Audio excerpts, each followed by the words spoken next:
สบายดีพี่น้องทุกท่านต้อนรับพี่น้องสู่วันที่2ของ10วันแห่งการอธิษฐานซึ่งอยู่ในหัวข้อสอนพวกขน้อยให้ฮู้วิธีอธิษฐานพี่น้องทั้งหลาย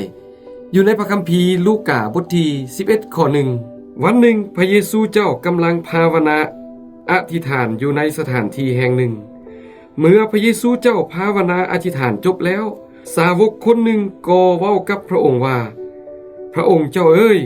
ขอโปรดสอนพวกขน้อยให้ภาวนาอธิษฐานเหมือนดังโยฮันได้สอนพวกศิษย์ของเพิ่นได้ทอนพี่น้องทั้งหลายเฮาสังเกตเห็นว่าอยู่ในพระคัมภีร์ข้อนี้สอนพวกขน้อยให้ฮู้วิธีอธิษฐานนี่เมื่อเฮาเบิ่งกลับไปอยู่ในสมัยก่อนตอนที่พระเยซูได้ย่างอยู่บนโลกนี้พวกสาวกของพระองค์ได้ติดตามพระองค์ไปทุกคนทุกแห่งพวกเขาเห็นชีวิตของการอธิษฐานของพระองค์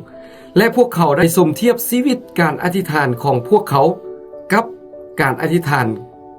ของพระองค์นั้นแตกต่างกันพวกสาวกของพระองค์ได้สังเกตเห็นว่าพวกเขาได้เทศนาสั่งสอนแต่ก็บ่ค่อยมีคนสนใจหลายพวกเขาได้รักษาเยียวยาคนเจ็บไข้ได้ป่วยและขับไล่ผีมารออกแต่พวกเขาก็บ่มีอำนาจเพียงพอ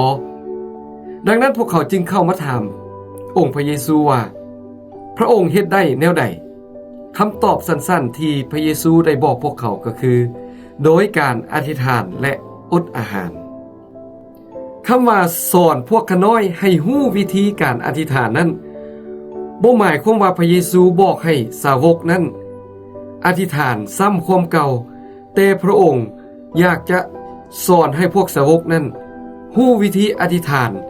แตกต่างกันอธิษฐานโดยบ่เว้าความเก่าเรื่อยๆให้อธิษฐานหลากหลายวิธีพี่น้องทั้งหลายการอธิษฐานนั้นก็คือกับการที่เฮาโอ้ลมกับองค์พระผู้เป็นเจ้าแม่นบ่พี่น้องดังนั้นการอธิษฐานและการอ่านพระวจนะพระคำของพระเจ้านั้นควรไปน้ำกันการอธิษฐานแม้นการที่พวกเขาโอ้ลมกับองค์พระผู้เป็นเจ้าการอ่านพระวจนะพระคำของพระองค์นั้นแม้นการที่พระเจ้านั้นโอ้ลมกับพวกเขา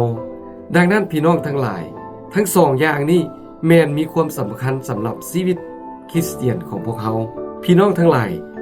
ชีวิตของพระเยซูก็คือชีวิตของการอธิษฐานพระองค์ตื่นขึ้นมาอธิษฐานแต่เศร้าๆพระองค์ไปสถานที่มิดเงียบและภาวนาอธิษฐานพระองค์เฮ็ดแบบอย่างให้กับพวกเขาทุกๆคนดังนั้นพี่น้องทั้งหลายพวกเขาควรเรียนเอาแบบอย่างของการอธิษฐานคือกันกับชีวิตขององค์พระเยซูคริสต์เจ้าขอพระเจ้าอวยพรพี่น้องทุกท่าน